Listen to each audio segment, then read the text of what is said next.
السلام علیکم فرینڈز، کتاب محل میں خوش آمدید۔ آج میں جنات کا غلام قسط نمبر 9 کے ساتھ آپ سب کی خدمت میں حاضر ہوں۔ میں جو ہی باہر نکلا، کسی نادیدہ وجود نے ایک بڑا سا گملہ اٹھایا اور میرے قدموں میں اتنے زور سے پھینکا کہ اگر میں 1 انچ بھی آگے بڑھا ہوتا تو میرا پاؤں کچل گیا ہوتا۔ نہیں، خبردار، رک جاؤ! عقب سے ریاض شاہ کی آواز آئی۔ اس کے ساتھ ہی مجھے محسوس ہوا میرے پاس سے گرم ہواؤں کا ایک بگولا تیزی سے گزرا ہے۔ میں ٹوٹے پھوٹے گملوں سے گزر کر پانی لے کر آیا اور بے ہوش زلیخا کو پانی پلانے کی کوشش کرنے لگا۔ اس کے دانت آپس میں جڑ گئے تھے اور سانس پھولتی جا رہی تھی۔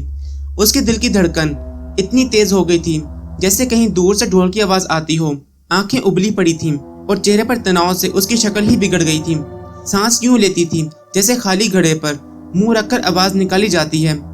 میں نے پانی سے بھرا گلاس اس کے چہرے پر چھڑک دیا کہ شاید اس طرح وہ ہوش میں آ جائے، مگر وہ ہوش میں نہیں آئی۔ پتر، تمہیں کیا بتاؤں، اس لمحے ہم پر کیا قیامت گزر رہی تھی۔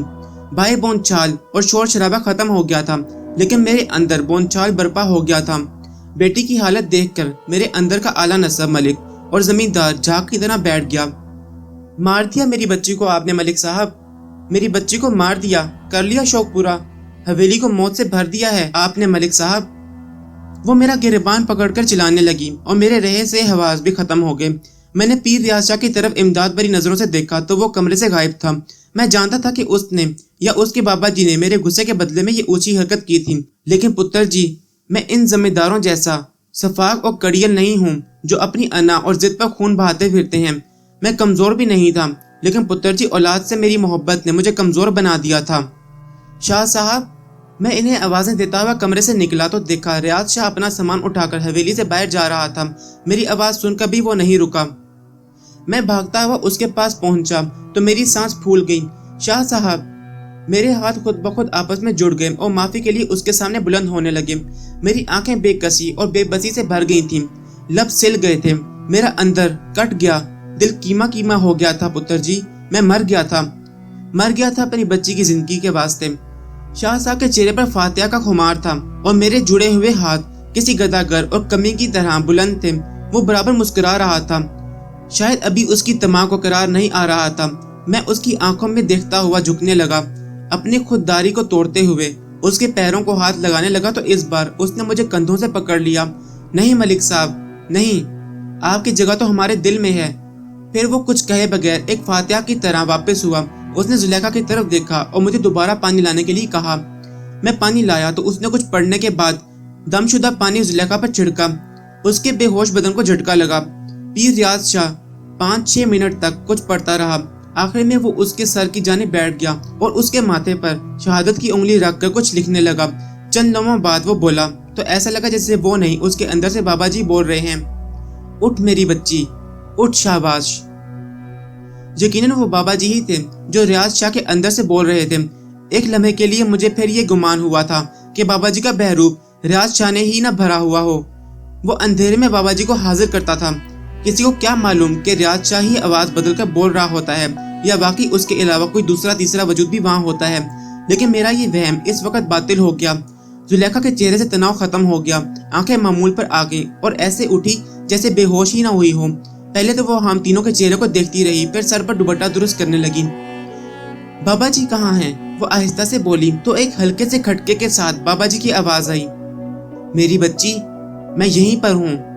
میں نے دیکھا اب کی بار شاہ صاحب کے لب بند تھے اور ان کے عقب میں ایک سفید رنگ کے لبادے میں ملبوس دراز کشیدہ قامت انسان کھڑا تھا۔ اس نے اپنے سر پر سفید چادر لی ہوئی تھی اور سر جھکا ہوا تھا۔ بابا جی سرکار۔ پیر ریاض شاہ اٹھنے لگا تو بابا جی نے ہاتھ ان کے سر پر رکھ کر انہیں اٹھنے نہیں دیا۔ وہ زلیخا کے پاس گئے اور اس کے سر پر ہاتھ رکھ کر بولے، میں نے اپنی بیٹی کہا ہے تجھے زلیخا، مجھے تیرے باپ سے زیادہ فکر ہے۔ یہ کہتے ہوئے انہوں نے اپنا چہرہ بلند کیا تو چادر سے ان کا چہرہ صاف نظر آنے لگا۔ ثانوی رنگت، سفید دودھیا لمبی داڑھی، موٹی موٹی سیاہ سرمگی آنکھیں، وہ گزرے وقتوں کے کسی اساطیری مرد کی شکل میں میرے سامنے موجود تھے۔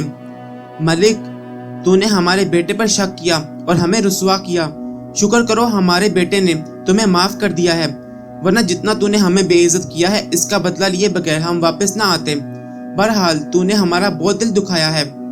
بابا جی کی شخصیت کا ایسا نورانی روب مجھ پر طاری ہوا کہ میرے لبوں سے نکلا، بابا جی مجھے معاف کر دیں، بشر ہوں، غلطی تو کروں گا۔ آہا اے ابن آدم، تو نے اچھا جواز گھڑا ہوا ہے، اور تم غلطی عمدن کرتے ہو، اس لیے جلدی معافی مانگ لیتے ہو کہ خطا کے پتلے ہو، اپنی غلطیاں اپنے بزرگوں کے کھاتے میں نہ ڈالا کرو۔ غلطی تو اے ابن آدم تجھ سے بھی ہوئی، ابلیس نے بھی غلطی کی، پچھتاوا تو اسے بھی ہے، لیکن تو خوش قسمت ہے اور وہ بدبخت۔ تو معافی مانگتا ہے دل سے تو اللہ تیری خطا معاف کر دیتا ہے، مگر وہ ابلیس خلق سے اوپر پچھتاتا ہے، اس کے لیے معافی کیسی ملک؟ تو معافی دل سے مانگے گا تو اللہ تجھے معاف کر دے گا، ہمارے دلوں میں بھی تمہارے لیے نرمی اور محبت پیدا ہو جائے گی، مگر تجھے تیرا وہم اور تیری خودداری سکون نہیں لینے دے گی۔ ہاں ایک بات یاد رکھنا، اب میرے بیٹے کو کوئی تکلیف نہ دینا۔ ریاض شاہ تو بھی ملک کی طرف سے اپنا دل صاف کر لے۔ جی اچھا سرکار۔ ریاض شاہ نے ایک سعادت مند بچے کی طرح سر ہلایا۔ رضیہ پتری آج ہماری سیوا نہیں کرے گی؟ بابا جی خوشگوار انداز میں بولے۔ زلیخا تیری ماں حلوہ بڑا مزے کا بناتی ہے، تو بھی حلوہ بنانا سیکھ لے۔ زلیخا جواباً مسکرانے لگی، لیکن بابا جی آپ کی دنیا کا حلوہ ہمارے حلوے سے زیادہ مزیدار ہے۔ تو نے کھایا ہے؟ بابا جی دھیرے سے مسکرائے تو ان کے سفید موتیوں جیسے دانت نمایاں ہو گئے۔ ہاں جی، وہ غازی لے کر آیا تھا، اس نے اس وعدے پر مجھے حلوہ کھلایا تھا کہ میں اسے کوئی اچھی سی شے بنا کر کھلاؤں گی۔ یہ سن کر بابا جی نے کہکا لگایا اور بولے، غازی بڑا حرام خور ہے، وہ کہیں سے چرا لایا ہوگا حلوہ اور تجھے کھلایا ہوگا۔ اسی لمحے مجھے اپنے عقب میں کسی سرسراتے وجود کا احساس ہوا، لو آ گیا ہے شیطان۔ بابا جی شکر ہے آپ نے مجھے شیطان کا چیلا نہیں کہہ دیا۔ غازی کی شرارتوں سے بھری آواز آئی، وہ سفید لبادے میں چھپا ہوا تھا اور اس کا چہرہ خاص طور پر ڈھکا ہوا تھا۔ بابا جی میں وہ حلوہ مدینے سے لایا تھا، بھلا میں اپنی بہن کو چوری کا حلوہ کھلا سکتا ہوں؟ تیرا کوئی پتہ نہیں غازی۔ بابا جی نے ہلکا سا کہکا لگایا اور پھر بولے، غلام محمد کو بھی بلاؤ، سب آ جاؤ۔ رضیہ پتری پوری دیکھ چڑھانا حلوے کی۔ لیکن میں تو بولی پیوں گا۔ غازی مچل اٹھا۔ بولی کہاں سے لاؤں گی میں؟ رضیہ بولی۔ لے ماسی، آپ کو پتہ ہی نہیں آپ کی گائے نے بچڑا دیا ہے، حیرت ہے بھائی۔ غازی ہنستے ہوئے بولا، آپ کا ملازم کرمو ادھر باڑے میں ساری رات سے گائے کی سیوا میں لگا ہوا ہے۔ اچھا یہ تو اچھی خوشخبری ہے، میں نے کہا۔ لے رضیہ، میں گائے کا دودھ لاتا ہوں، تو اسے بولی بنا کر دے۔ یہ کہہ کر میں نے بابا جی سے اجازت لی اور جب میں آدھے گھنٹے بعد واپس اس کمرے میں پہنچا تو وہاں کا ماحول خاصا گرم ہو چکا تھا۔ نصیر بھی ادھر آ گیا تھا۔ بابا جی پلنگ پر گاؤ تکیے کے ساتھ دراز تھے، نصیر اور زلیخا ان کی پالتی جانب بیٹھے تھے اور پیر ریاض شاہ چٹائی پر تکیے کے ساتھ ٹیک لگائے بیٹھا تھا۔ کمرے میں غازی کے کہکے گونج رہے تھے، کمرے میں اگربتیاں جلا کر ماحول کو خوشگوار بنا دیا گیا تھا۔ آجی ملک صاحب مزہ آ گیا ہے، غازی تو بولی پیے گا اور ہم حلوے کے ساتھ آم کھائیں گے۔ ان کے سامنے بڑی تھالی میں آم کاٹ کر رکھے ہوئے تھے اور بابا جی بڑے مزے سے آم کھانے میں مصروف تھے۔ ایک گھنٹے بعد رضیہ دیگچے میں حلوہ بھر کر لائی تو دیسی گھی سے تیار کیے گئے حلوے کی خوشبو سے میرے منہ میں بھی پانی آ گیا۔ رضیہ نے حلوے میں خوب بادام گریاں ڈالی تھیں، اس نے پلیٹوں میں حلوہ ڈالا اور چٹائی پر رکھ دیا۔ نہیں بھائی یوں نہیں، پہلے ہم غلام محمد سے نعت رسول مقبول صلی اللہ علیہ وآلہ وسلم سنیں گے، پھر دعا ہوگی اور اس کے بعد حلوہ کھائیں گے۔ بابا جی نے کہا تو غلام محمد بھی حاضر ہو گیا۔ اس نے احرام باندھا ہوا تھا، پاؤں میں نیلے رنگ کی چپلیں تھیں، وہ کسی عرب نوجوان کی شکل اختیار کیے ہوئے تھا۔ اس نے ہم سب کی طرف دیکھا اور نہایت خوبصورت آواز میں بولا، آپ سب درود ابراہیمی پڑھیے۔ ہم سب نے درود پڑھنا شروع کر دیا اور پھر کچھ ہی دیر بعد جب غلام محمد نے ایک پنجابی نعت پڑھنی شروع کی تو یوں لگا جیسے عرش تا فرش وجہ طاری ہو گیا۔ ماحول پر نور کی بارش ہو رہی تھی، کمرہ خوشبوہات سے بھر گیا تھا۔